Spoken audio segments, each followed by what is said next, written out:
ഒരു വീടോ ഒരു തുണ്ട് ഭൂമിയോ എങ്ങനെയാണ് അതിന്റെ ഉടമസ്ഥാവകാശം ഒരാളിൽ നിന്ന് മറ്റൊരാളിലേക്ക് പോകുന്നത്?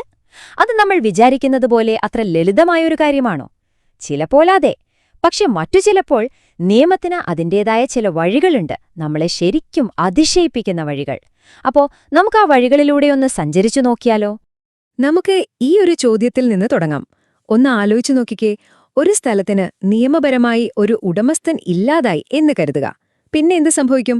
ആർക്കായിരിക്കും അതിന്റെ അവകാശം? സത്യത്തിൽ ഈ ഒരു ചോദ്യത്തിനുള്ള ഉത്തരമാണ് സ്വത്ത് നിയമങ്ങളുടെ എല്ലാം അടിത്തറ. വളരെ ലളിതമായി പറഞ്ഞാൽ ഏതൊരു സ്വത്ത് കൈമാറ്റത്തിനും രണ്ട് വഴികളാണുള്ളത്. ഒന്ന്, നമ്മുടെ ഇഷ്ടപ്രകാരം നമ്മൾ അറിഞ്ഞുകൊണ്ട് ചെയ്യുന്നത്. അല്ലെങ്കിൽ നമ്മളൊന്നും ചെയ്തില്ലെങ്കിൽ പോലും നിയമം അതിന്റെ വഴിക്ക് കാര്യങ്ങൾ തീരുമാനിക്കും. അത്രയുള്ളൂ. ശരി, അപ്പൊ നമുക്ക് ആദ്യത്തെ വഴിയിലൂടെ തന്നെ തുടങ്ങാം. അതായത് നമ്മൾ സ്വയം തീരുമാനമെടുത്ത് നമ്മുടെ സ്വത്ത് മറ്റൊരാൾക്ക് കൈമാറുന്ന സാഹചര്യങ്ങൾ. നമുക്കെല്ലാവർക്കും ഏറ്റവും കൂടുതൽ പരിചയമുള്ള രീതിയും ഇതുതന്നെയാണല്ലോ, അല്ലേ? നിയമത്തിന്റെ ഭാഷയിൽ ഇതിനൊരു പേരുണ്ട്, ഇന്റർ വൈവോസ്. അതായത് ജീവിച്ചിരിക്കുന്ന രണ്ട് വ്യക്തികൾ തമ്മിൽ നടക്കുന്ന കൈമാറ്റം. നമ്മൾ കാണുന്ന ഭൂരിഭാഗം കച്ചവടങ്ങളും സമ്മാനമായി കൊടുക്കുന്നതും എല്ലാം ഇതിന് കീഴിലാണ് വരുന്നത്. പക്ഷേ ഇനിയാണ് ശരിക്കും രസം. ഈ ജീവിച്ചിരിക്കുന്ന വ്യക്തിയെന്ന് പറയുമ്പോൾ ആരാണ്? തീർച്ചയായും നമ്മളെപ്പോലുള്ള സാധാരണ മനുഷ്യർ അതിൽ വരും. എന്നാൽ നിയമത്തിന്റെ കണ്ണിൽ ഒരു രജിസ്റ്റർ ചെയ്ത കമ്പനിയും ഒരു വ്യക്തിയാണ്, ഒരു സംഘടനയും വ്യക്തിയാണ്. എന്തിന്? ഒരു ക്ഷേത്രത്തിലെ പ്രതിഷ്ഠയ്ക്ക് പോലും ഒരു വ്യക്തി എന്ന നിലയിൽ സ്വത്ത് കൈവശം വയ്ക്കാൻ സാധിക്കും. പിന്നെ നമ്മുടെ ഇഷ്ടപ്രകാരം സ്വത്ത് കൈമാറുന്ന മറ്റൊരു വഴിയുണ്ടല്ലോ, വിൽപത്രം. പക്ഷെ അതൊരു പ്രത്യേക കാറ്റഗറിയാണ്. കാരണം അവിടെ കൈമാറ്റം നടക്കുന്നത് നമ്മൾ ജീവിച്ചിരിക്കുമ്പോഴല്ല, നമ്മുടെ മരണശേഷം മാത്രമാണ്. അതുകൊണ്ട് അതിന് വേറെ നിയമങ്ങളുണ്ട്.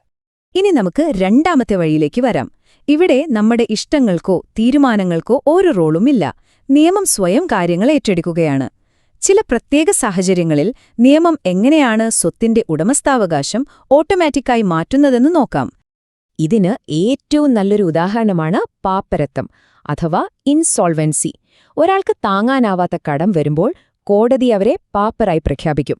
ആ നിമിഷം തന്നെ ആ വ്യക്തിയുടെ സ്വത്തുക്കളുടെ എല്ലാം കൺട്രോൾ നിയമം ഏറ്റെടുക്കും. എന്നിട്ട് ഒരു റിസീവറെ വെച്ച് അത് വിറ്റ് കടക്കാർക്ക് പണം കൊടുക്കും. അവിടെ ആ വ്യക്തിക്ക് ഒന്നും ചെയ്യാനില്ല. ഇതുപോലെ തന്നെയാണ് കോടതി ലേലത്തിന്റെയും അവസ്ഥ. അല്ലെങ്കിൽ നമ്മളൊരു ലോണെടുത്ത് തിരിച്ചടച്ചില്ലെങ്കിൽ ബാങ്കിന് ആ പ്രോപ്പർട്ടി ഏറ്റെടുക്കാം. അതാണ് ഫോർക്ലോഷർ. ഇവിടെയെല്ലാം കോടതിയുടെ ഒരു ഉത്തരവ് മതി സ്വത്തിന്റെ ഉടമസ്ഥൻ മാറാൻ. ഓക്കെ, കോടതി ഉത്തരവുകളൊക്കെ നമുക്കൊരു പരിധിവരെ മനസ്സിലാക്കാം. പക്ഷെ നിയമം നമ്മളെ ശരിക്കും ഞെട്ടിക്കുന്ന ചില സന്ദർഭങ്ങളുണ്ട്. നിങ്ങളൊരു പക്ഷേ കേൾക്കാൻ സാധ്യതയില്ലാത്ത ചില നിയമപരമായ കൈമാറ്റങ്ങളെക്കുറിച്ചാണ് ഇനി നമ്മൾ സംസാരിക്കാൻ പോകുന്നത്. അപ്പോൾ നമ്മൾ ആദ്യം ചോദിച്ച ആ ചോദ്യത്തിന് ഉത്തരം കിട്ടിയില്ലേ? നിയമം ഒരു കാര്യം എപ്പോഴും ഉറപ്പിക്കും: ഒരു സ്വത്തും അനാഥമായി പോവാൻ പാടില്ല. ഒരു വിൽപത്രവും നിയമപരമായ അവകാശികളുമില്ലാതെ ഒരാൾ മരിച്ചാൽ ആ സ്വത്ത് സർക്കാരിലേക്ക് പോകും. അതുപോലെ ഒരു കമ്പനി പൂട്ടിപ്പോയാലോ അതിന്റെ സ്വത്തും അവസാനം സർക്കാരിലേക്ക് തന്നെ എത്തിച്ചേരും. ശരി, ഇനി നമുക്ക് പ്രോപ്പർട്ടി നിയമത്തിലെ ഒരുപക്ഷെ ഏറ്റവും കൂടുതൽ വിവാദങ്ങളുണ്ടാക്കിയിട്ടുള്ള ഒരു ആശയത്തിലേക്ക് വരാം. ചിലരൊക്കെ ഇതിനെ സ്ക്വാറ്റേഴ്സ് റൈറ്റ്സ് എന്നൊക്കെ വിളിക്കാറുണ്ട്. അതായത് വെറുതെ താമസിക്കുന്നവരുടെ അവകാശം. അപ്പോ ഈ ചോദ്യത്തിന്റെ ഉത്തരം അതേന്നാണ്. നിയമത്തിലെ ചില പ്രത്യേക സാഹചര്യങ്ങളിൽ ഒരാൾക്ക് മറ്റൊരാളുടെ സ്ഥലത്ത് ഒരു നിശ്ചിത കാലം, അതായത് ഏകദേശം 12 വർഷത്തോളം പരസ്യമായി ആരുടെയും എതിർപ്പില്ലാതെ താമസിച്ചാൽ യഥാർത്ഥ ഉടമയ്ക്ക് ആ സ്വത്തിലുള്ള അവകാശം പോലും നഷ്ടപ്പെട്ടേക്കാം. അഡ്വേഴ്സ് പൊസിഷൻ എന്നാണ് ഈ നിയമതത്വം അറിയപ്പെടുന്നത്. ഇനി ചില സാഹചര്യങ്ങളുണ്ട്. അത് നമ്മളിപ്പോൾ കണ്ട രണ്ട് വഴികളുടെയും ഒരു മിശ്രിതമാണ്. ഉദാഹരണത്തിന്, വിൽപത്രമല്ലാതെ ഒരാൾ മരിക്കുമ്പോൾ നിയമമനുസരിച്ച് സ്വത്ത് ഓട്ടോമാറ്റിക്കായി അവകാശികളിലേക്ക് പോകും. അത് നിയമത്തിന്റെ പ്രവർത്തനം. അതേസമയം അവകാശികൾ അത് ഏറ്റെടുക്കുന്നത് കക്ഷികൾ തമ്മിലുള്ള ഒരു പ്രവൃത്തിയും കൂടിയാണ്. അപ്പോൾ നമ്മൾ ഈ രണ്ട് യാത്രകളും കണ്ടുകഴിഞ്ഞു. ഒന്ന് നമ്മുടെ ഇഷ്ടപ്രകാരം പോകുന്നത്, മറ്റൊന്ന് നിയമം നയിക്കുന്നത്. ഇതിൽ നിന്നെല്ലാം നമുക്ക് സാധാരണക്കാരായ ആളുകൾക്ക് എന്താണ് മനസ്സിലാക്കാനുള്ളത്? എന്താണ് ഇതിന്റെയൊക്കെ പ്രാധാന്യം? ഇതിൽ നിന്നൊരു കാര്യം വളരെ വ്യക്തമാണ്. നിങ്ങളുടെ സ്വത്തിന്റെ ഭാവി നിങ്ങൾക്ക് തന്നെ തീരുമാനിക്കാം, ഒരു വിൽപത്രം വഴിയോ മറ്റോ. പക്ഷേ നിങ്ങളൊന്നും തീരുമാനിച്ചില്ലെങ്കിൽ എന്ത് ചെയ്യണമെന്ന് നിയമത്തിന് കൃത്യമായ ഒരു പ്ലാനുണ്ട്, ഒരു ഡീഫോൾട്ട് സെറ്റിംഗ് പോലെ. അതുകൊണ്ട് ഒരു സ്വത്തും വഴിതെറ്റിപ്പോകില്ലെന്ന് നിയമം ഉറപ്പാക്കും.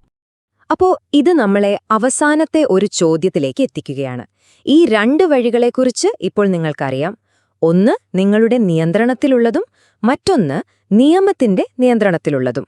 അപ്പോൾ നിങ്ങളുടെ സ്വത്തുക്കളുടെ യാത്രയെ നയിക്കാൻ പോകുന്നത് നിങ്ങളായിരിക്കുമോ അതോ നിങ്ങളത് നിയമത്തിന് വിട്ടുകൊടുക്കുമോ?